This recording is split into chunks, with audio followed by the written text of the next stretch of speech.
राष्ट्रीय अग्निशमन दिनानिमित्त आज राज्यपाल जिष्णुदेव वर्मा यांच्या प्रमुख उपस्थितीत लोकभवन मुंबई येथे अग्निशमन सेवा सप्ताहाचा शुभारंभ करण्यात आला।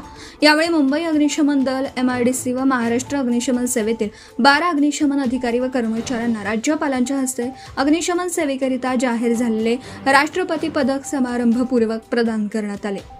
गेल्या काही दशकात अग्निशमन दलासमोरील आव्हाने अनेक पटीने वाढली आहेत। नागरीकरण, उंच इमारती, भूमिगत व भुयारी मेट्रो तसेच वाढत्या औद्योगिक क्षेत्र यामुळे आपत्कालीन परिस्थितीचे स्वरूप गुंतागुंतीचे झाले आहे। मोठाली गोदामे आणि डेटा सेंटर्स ही काळाची गरज झाली आहेत। त्यामुळे औद्योगिक आगींपासून ते अत्याधुनिक डेटा सेंटर्स संबंधित आगीपर्यंत विविध प्रकारच्या आव्हानांना अग्निशमन दलांना सामोरं जावं लागत आहे, असं राज्यपालांनी सांगितलं।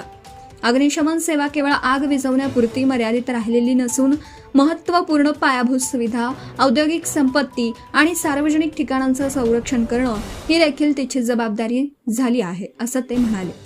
अलीकडच्या काळात गॅस व रासायनिक आगी तसेच ई-कार्स आणि इतर विद्युत उपकरणांमधील लिथियम आयन बॅटरीमुळे आगींच्या घटना घडल्या आहेत। आग प्रतिबंध, शोध आणि कारणांचे विश्लेषण आदी क्षेत्रात कृत्रिम बुद्धिमत्तेचा प्रभावी वापर करणं अत्यावश्यक आहे, असं राज्यपालांनी सांगितलं। बदलत्या परिस्थितीत अग्निशमन सेवेतील अधिकारी कर्मचाऱ्यांचे कौशल्यवर्धन, प्रशिक्षण आणि पायाभूत सुविधा सातत्याने अद्ययावत करणे गरजेचे आहे, असं त्यांनी सांगितलं। महाराष्ट्रात अग्निशमन सेवांच्या आधुनिकीकरणासाठी 15व्या वित्त आयोगाअंतर्गत 614 कोटी रुपयांचा निधी मंजूर करण्यात आला आहे, असे सांगून हा निधी शहरी तसेच ग्रामीण भागात प्रभावी अग्निसुरक्षा सेवा पुरविण्यास निश्चितच मदत करेल, असं राज्यपालांनी सांगितलं।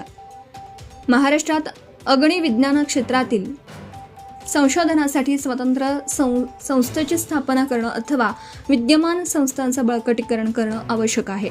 यामध्ये आग नियंत्रणासाठी नाविन्यपूर्ण तंत्रज्ञानाचा शोध, पर्यावरणपूरक अग्निशामक साधनांचा विकास आणि औद्योगिक व बिगर औद्योगिक आस्थापनांचे सर्वकष अग्निसुरक्षा ऑडिट यांचा समावेश असावा, असे राज्यपालांनी सांगितलं। याशिवाय विद्यापीठे व शैक्षणिक संस्थांना अग्निसुरक्षा सराव, जनजागृती मोहिमा आणि आपत्ती व्यवस्थापन उपक्रमांमध्ये सक्रियपणे सहभागी करून घेणे तितकेच महत्त्वाचे आहे, असं त्यांनी सांगितलं।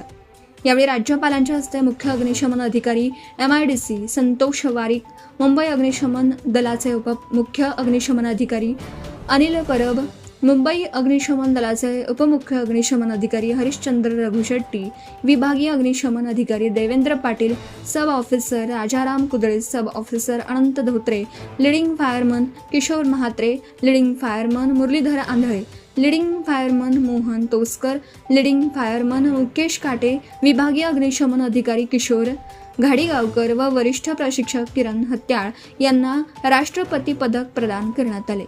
सुरुवातीला महाराष्ट्र अग्निशमन सेवा संचालक संतोष वारिक यांनी राज्यपालांच्या जॅकेटला अग्निशमन ध्वजाचे स्टॅम्प तिकीट लावलं।